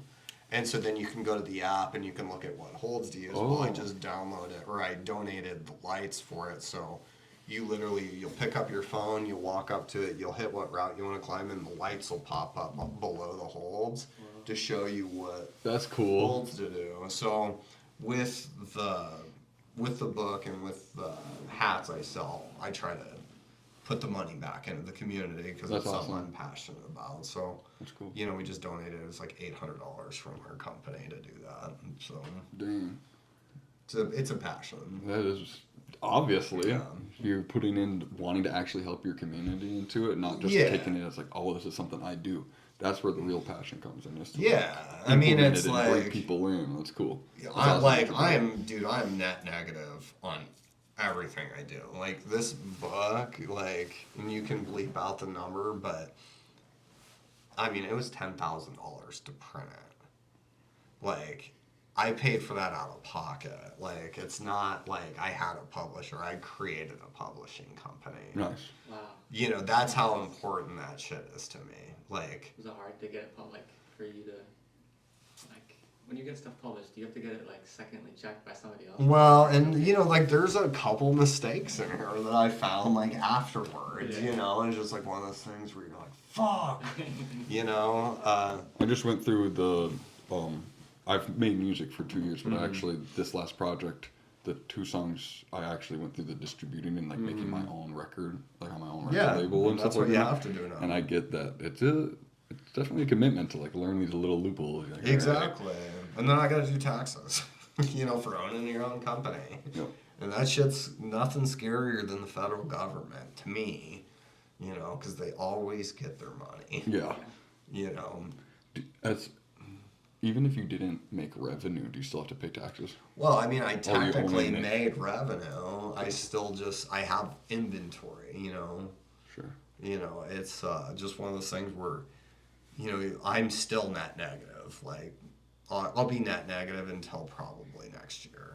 Right. And that's A-okay. That is with me. okay. I'm net negative. I'm Yeah, $3 and it's a grand. passion, it's a hobby, and I enjoy it. But at the end of the day, I know what I'm doing is helping the community. I'm like, I cannot, if I can put people in a situation to learn from each other and get out and meet new people you never would normally be around, that's, dude, money well fucking spent for me. I like that. Yeah. I'll come. I'll be one of the next Dude, people you that should. you bring in. I'm serious. Like, you guys ever want to come out? Like, I'm If I just in touch with people. what do I just need? Shoes? Yeah, and so if you need shoes, what I would recommend is go to the Duluth Duluth Gear Exchange. There's a guy there that he has a deal with the gyms in the city, so people will leave their shoes in the cities, like at the gym. They'll hold on to them for like 6 months. Well, after clearly that person's not coming back for their shoes, so he takes them to the gear exchange and he sells them for cheap, so people can have cheap climbing shoes. And then we take that money, it goes into the Duluth Climbing Coalition fund, and then we can buy water for the ice park. It's signage. I mean, it's a big circle of money in the Duluth climbing scene right now. That's good. Yeah, Cool. it's fucking cool. Like, what's going on right now is like very exciting. It's very cool. Like, the climbing, like, so my goal for this is to see, like, what's that saying? It's the saying of, I don't want to be a product of my environment. I want my environment to be a product of me. Mm-hmm.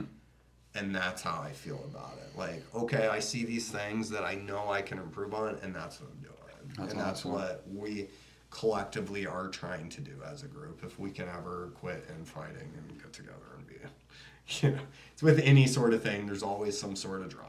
Right. Of course. I go to the Duluth co-op, the fitness and climbing co-op. I don't think I've noticed it. Is it like huge building or? No, it's like No? a tiny, little Okay. tiny strip mall. Okay. I'd recommend it though. You should, like, Wednesday nights, they do open nights where you can come in and climb. I think it's like $10. And Gotcha. they have shoes you can use too. Okay, that'd be awesome. Yeah, you should. It'd be cool. I mean, it's like, dude, it's a cool community. Like, you meet a lot of people you just normally wouldn't run into, you Yeah. know? There's lots of different types of people. There is. There really is. The older you get, the more you're like, whoa, this is a really diverse world. Yeah. I used to skateboard more often. Mhm. I like to go hiking and have fires and stuff, but Yeah. having another hobby would be nice. 'Cause Yeah, that one's a good one. It's like, for me, like, all my friends as an adult are all climbers. It's Like, good. Like, you get physical, you get to work out. yeah, you and it's a good progress. workout, and it's good, like, it's good mentally, too. So you gotta figure out, like, how to position your body. I mean, like, because you're grabbing onto stuff that's, some of the stuff you stand on is, like, the width of a dime. Yeah, that's. That's kind of crazy. It is, especially if you had to get away from like a tsunami or something. Yeah, there you go, It's yeah. survival or something. Sometimes Yeah. you really need to like. Well, I think Yeah, it's cool to, like, know, like, you know how cool it is? Like, I can go to any cliff and be like, all right, this is how we would potentially have to get up it if we did. Map it out. I get Yeah, what you're saying. that's cool. And, Have like, that mindset. yeah, we found like what I'll do to like find new climbing areas is I'll just put my drone up and fly around until I see something. Like I found this old quarry Okay. that's it's kind of the new Duluth area that has a ton of climbing in it, but it's like privately owned. So Right, that sounds right interesting. on Midway. Or no, like there's one on Midway that's even further down. oh, Yeah, like that one's like next to Ely's. This one's kind of like over by Barden's Peak area. oh yeah, okay. But super cool area. Yeah, no, the Barter's Peak, that whole area. For one, they grow mushrooms somewhere around there. Oh, Psychedelic mushrooms or nice. something are growing somewhere around there. I don't know where. I've never been participated in that, but I know that that's a thing. And then there's also, like all those trees are all hazelnuts. Oh, really? Yeah, so you can collect or chestnuts. Chestnuts, My bad. okay. So one year I collected a bunch of those, and do you know what iNaturalist is? Mm-mm. Are you much into any like herbology or Not really. know any plants or anything? I mean, I'm good with plants and stuff like that, but Okay, so iNaturalist is this app that is actually super cool, and it's a way to get kids back into nature. It's something that I heard and I really like. I think that that's a great idea to implement more of that into school, like go out. Anyways, the app is a community thing where you put a pin of where you were and take a picture of something, and then you ask what it is, and the app will tell you Oh, okay, a yeah. couple options Yeah. or the specific, or it will say that it can't identify it, Yeah. and then you like put it out to the community, and the community can comment and be like, this is that, and so everyone can share like their apple tree locations and their Oh, blueberry that's cool. location and That's super cool. where the chestnuts are. And I just Yeah. thought like, if it's not so much in your field of things that you like, but other people in your community, Yeah. while you guys are bouldering, you can be identifying plants, taking pictures, Oh, yeah. adding it to the My thing. Kayla would love that. Like I'm sure that there's lots of sumac in the locations that you are climbing because they grow around the bouldery stuff. Yeah. And I love sumac. That's like the red. Oh, yeah. It looks like a weed bud, but it's a big red. Yeah. They taste like raspberry and pomegranate when they're ripe. Very Really? sour. Like, and then if you dry it, we used to make sumac raspberry green tea all the time. It was super good. How long have you two known each other? 8 years. Yeah, I think so. Wow, that's crazy. You mean in high school or? Yeah, so this was when I did those mushrooms and I got sober and kind of rekindled things with my family and lived there for the summer. But then I was doing psychedelics and I was working full time. And a lot of the nights I'd end up staying at his house because he was closer to my work and he was just my best friend. We met because one of our mutual friends invited me over to what he had in his backyard was a shed that we called the Trap Shack. And it was like the cool hangout spot. Okay. And we like raised the floor and put carpets and had couches in there and Hang out there. grow lights and a little trapping out of it, you know. Moldy. Moldy. Yeah, the whole bottom of the floor is broken into. And That's why we raised it. kind of. And we had like a bed up in this rafters where I got like taken advantage of. And anyways, we met in there, and like the first time that we hung out was him and two other friends. They were on mushrooms or acid or something. I got off work, came over, and I microdosed or something, but just enough where I was like proficient with all of my. I used to be really into conspiracies and like chakras and all that type of stuff. I stand on I know what I know instead of like being able to project all my information nowadays. But back then I was very like, I had it all down. I just like went on this spiel for 2 hours, and I just remember them all just being like, They're like, why is he doing this to us? well, He's like, yeah, that's exactly how it is. well, Army told me, we were just talking last week, he was saying that at some point that he had like realized, like he told me that was like a day that like changed him. Though other people might have gotten changed too, but they never told me, and they just, but Army realized something that day or whatever. And we became really good friends and had a lot of good times and trials and tribulations and yeah. How long did you live with me? You lived at my parents' house with me for 6 years, right? No. No, 5 years? 2. No, it felt like forever. It did feel like forever. Can I ask, with your drone, is it something like goggles, or do you have it on a screen so you can? I have a few of them. So you can get goggles, and that's called like FPV drone. So it's like first person view. And then I have like so I have the DJI. It's one the Ukrainian army uses for surveillance. Okay. So like I can put it up in my house in Cloquet and zoom like 3 or 4 miles away to see if Gordy's has a line. Hey, okay. Yeah, so I mean it's like it's handy for shit like that, but I film like I'm kind of doing like a small documentary on one of the girls I'm climbing with, so I've filmed her climb some just the craziest shit I've ever seen climbed on it, but it's pretty Cool. slick. Yeah. Okay. Yeah. Once that, well, I can still probably share it or something on your Instagram. Just make sure that Oh yeah. let me know when it's that's it's a thing. few years out. Like Still. everything she's doing is just like so jaw dropping to me that I'm just like I just want to film it and watch it, and because it's just like one of those people where you're around and you're like, oh, this is kind of magic. Cool. Like okay. that's like she's doing stuff that you've never seen before in that. she's like so she's doing like over this fall shit traditional climbing, like so this was at Palisade Head over the water. You start at an area and when you climb up you put your own protection in, so it's like There's a bunch of bolts already in the. no, there's no bolts. Oh, this so is where you have to put your own like wedge. Yeah, wedge, or they're called cams, where they kind of like open up and you push them in, and that's Okay. what saves your life. Well, and it was all like really small stuff, like the stuff I've done is like bigger cams.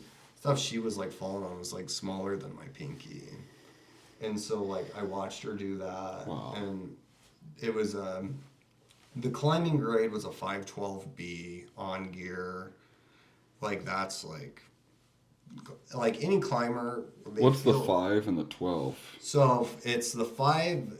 It's called the Yosemite decimal system. It started in Yosemite Valley back in the 60s. And so like your easiest climb is going to be like 5.5, 5.6, 5.7. So it's like pitch, like if you're a roofie. Kind of, yeah. So, and it goes by pitch, but then when you get to 510, it goes to 510A, 510B, 510C, 510D, 511, A, B, C, D. Sure. Anyway, so the difficulty goes up with each. So what she climbed was technically a 512B, which, like, dude, I'm telling you, you can go to the gym and talk to people.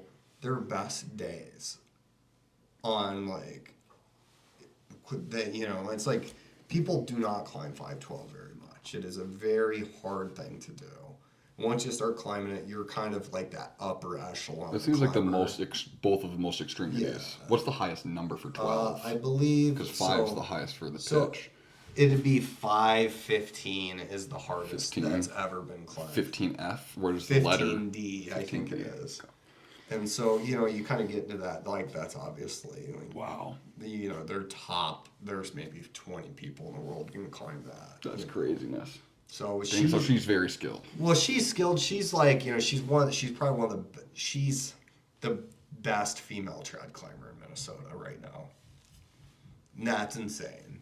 It's insane I get to climb with her, Yeah, that's awesome. I'm sure you learn stuff too. Like obviously like body mass and all that stuff plays huge roles into stuff. So there's things that you can't do that you see her, but I'm sure that you've learned like, oh, I never even thought about bending my elbow that way or something. Well, so she's like putting herself on the map by just like rattling these cages. There's like this one guy who climbs on the shore nonstop, and he saw her doing it and just like he made a couple stupid comments, but when he's like, she knows that's 512B, right? I'm like, yeah, she's a great climber. It's just like Trying to be a stuff little that smug. like, yeah, it's just stuff like as a guy I don't really ever have to deal with, but like her as a female, I'm sure she deals with that shit all the time. Yeah, she's like, watch this. Yeah, check this out, asshole. Yeah, I'll do it in half your time. Yeah, but so she's doing a lot of good stuff, and That's she's cool. like going around. She's putting new boulders up and putting like she's putting a name to like hard female climbing, Cool. and that's pretty cool to watch. Oh, cool. You'll have to send me her Instagram or Yeah, I something too. will for sure. That's cool. Dang. I was gonna ask earlier too. I forgot. So, I'm assuming that you're more of a like a sports, like with the hobbies that you do. Mm-hmm. Do you have any that are like more artsy, like music or painting? So quilts? honestly, like the designs on these, like I do a lot of graphic design, and okay. so like that's a good way to do my hobbies. Like just I'd say doing my art because I don't make any money off the hats or the book. It's just like me doing my art. You know, I'm like, oh, this Okay. is cool. Like, So those are your non-physical labors, are the yeah, graphic design and then the literature yeah. part. I like to take pictures too. You know, Some photography. yeah, Okay. like if I go out climbing and I can't climb because I'm injured or whatever, I'll just take photos, and that's Cool. just really fun and just it's a hobby, you know. Okay. Yeah, that's something that I like to. I just recently did a personality test, and just learning the different types of way people get their dopamine rushes and stuff like that, and just everyone has like their own little. Already knew that obviously, but it's just something I've taken a little bit more focus on. So like learning that like someone's art can be writing. Like that, to me that's seems like math. Yeah, I don't want to for do real, math. For real. I like to just twirl and make weird, like this painting. Like there's no structure or anything to this. Yeah, It's just that's a bunch of craziness, and that's seeing something like that as art is inspiring to me because it makes me empathize with other people more. That it's things that I don't see, but that fills your same spot. You probably have like a muse where you feel like, dang, the pen's just writing itself right now. Yeah, Like for I'm sure you have times where it's the same feeling I get from my art because it's your art. Yeah, it's like cool. Like I mean, just with like, you know, it sounds really nerdy. Like I wonder if I could design that logo, and then you just go home and you're just like, oh, I wonder if I can design that. If you want to practice a logo, Oh, I could build you a logo in like 3 seconds. I have what my 15 podcast. I don't know if you went on my YouTube at all. I think I was, yeah. It's the profile picture. It's like a guy who's got a turkey. I don't know. It's a crazy picture. I don't have any skill graphic designing. I probably could really learn, but I would rather outsource something like that. Yeah, and put yourself together. Just if you want to. Yeah, I'll send it to you. yeah, I think it'd be cool. Yeah, I'd do a podcast design logo. That'd be sick because it's just been a drawing, which is cool because I like it, but I would rather have something that looks a little bit more that drawing, but as a. Do you think you'll eventually like build a studio and everything? If it came down to if it went that route, for sure. A big part of it too, like I said, like some of my older podcasts were at Ely's Peak or in the woods. We would play chess at a fire. There's a lot of that. I want there to be like adventure into the podcast. And one of my big foresights that I don't have the time for right now, but if I got the time and it paid for it, I would love to do long hikes with people and then do a podcast on top of like a mountain. But not like a crazy mountain, but like Yeah, just a high Mount Rushmore, but you spend 3 days camping and getting to know someone really good. And then it's not like this is great, but there's a lot of like, what's your favorite color? Oh, my childhood. Sure. But you get over all those things with someone, and then you could really get into like. The conversation. Yeah. Luckily, I'm an open and honest person. I like to pry that out of people right away to show my vulnerabilities. It helps people be honest and express.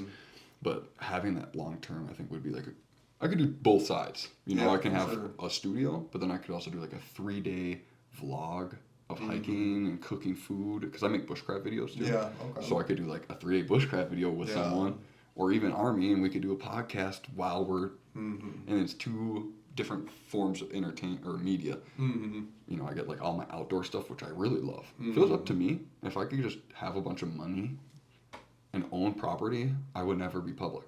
No, I'm only this because I'm not going to be able to become an electrician and just follow a corporate ladder. Like I know that I have too much fire and passion. I need to do something else than just like follow a bootlick. And once that works for me, then I'll be able to own some property and hide a little bit more.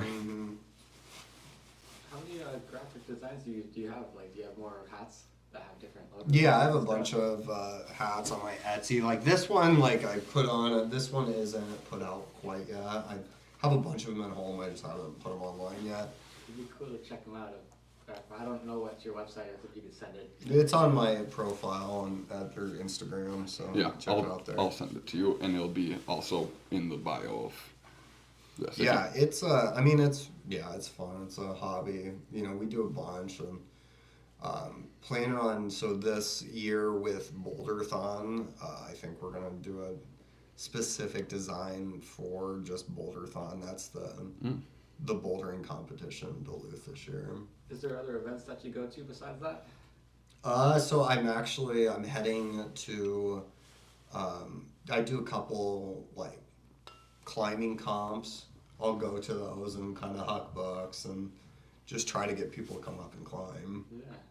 So I mean, it's cool. So people travel here. You used to travel to Arkansas.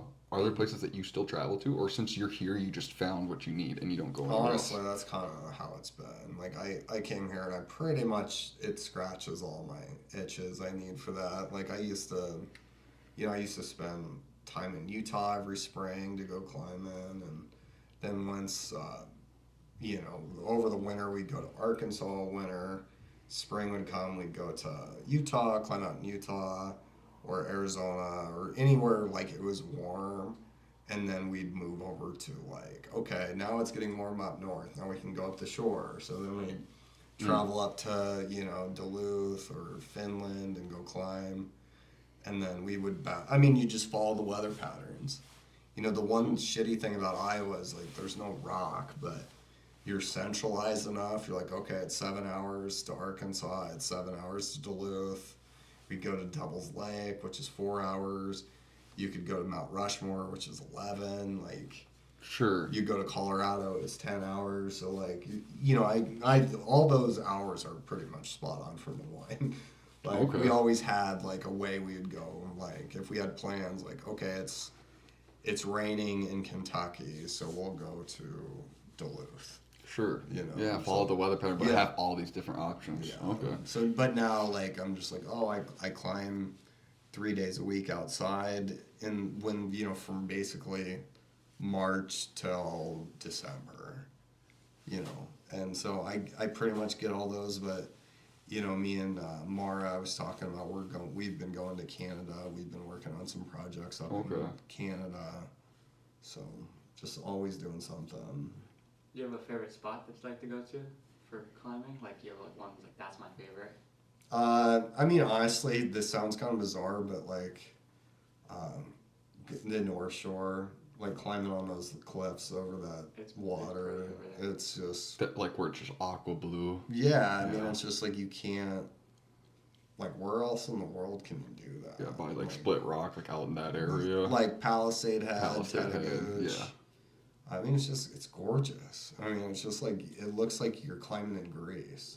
Like, it's funny, a couple of years ago, I was talking to my friend, and we were on Shovel Point, and I was hanging off this really popular climb, and we were talking, and I'm like maybe 50 feet, like, down the route, and like, so there's probably like an extra 100+ feet down to the water, and we were just talking, and it was so funny is that, like, we're having this conversation about how she was going through a breakup, and I had to stop and remind myself, like, I'm hanging off a cliff right now over this water. Like, it was just such a bizarre, like, the comfortability that came with that, and it was just like we're having this really in-depth conversation as I'm hanging from a rope this big over this, like, water that's just like, if you fell, you'd still die. It was just like kind of a really funny day to me because I was like, wow, I'm very comfortable doing this at this point, Yeah, to that point where you're just doing it and you're like, yeah. It's like you're at work. You're like, exactly. You're not. It's just second nature. It was a very weird, bizarre thing. That's cool. Is there anywhere in the world, like if you're like, because you said it's like Greece, like would you like to do Greece? Obviously, the world's infinite and you would love every boulder, but is there like a spot where you're like, oh, Mongolia? They have a crazy mountain that I would always, obviously, I would love to, like, travel and see all those things, but, like, the U.S. has such good climbing. The U.S. is, like, you ever been to Alaska for climbing? I've never been up there. Like, that's typically more of, like, your ice climbing, and, like, they have the Valdez area that's really big for ice climbers. I don't really climb ice, though, so. Right.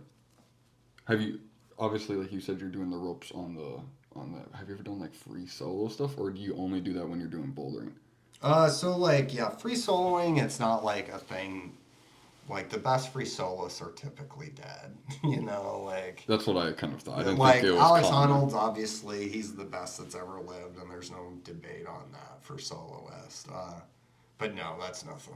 Like bouldering, you're only going to about 25 Right. feet tops. You know, Yep. they have these things called high balls where it's just a big boulder and people climbing with no ropes, and a fall from the top will definitely kill you or put you into the hospital. But I don't really do that. Okay. I like to stay about 15 feet. I don't like to go any much higher than that. Okay. I'm about to vet and see if you have this rock. If you don't, I'm telling you about it. It's literally the one I open up to. There's no way.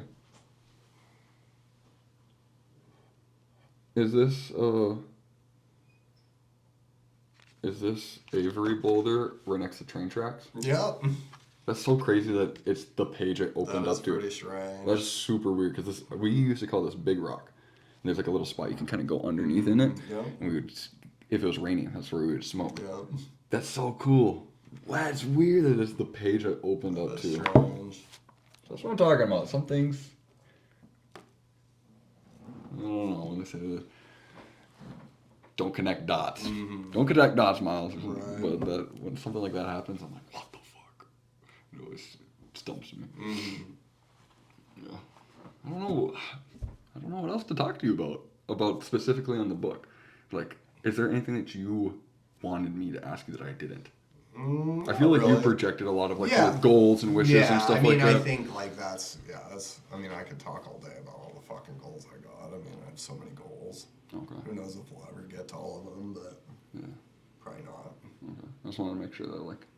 No, overall, yeah, I think it went pretty good. Okay. What do you think? Yeah, it's fun. You're wrapping it up then? Yeah, are you cool with that? Yeah. Yeah, I think this has been about 2 hours. Yeah,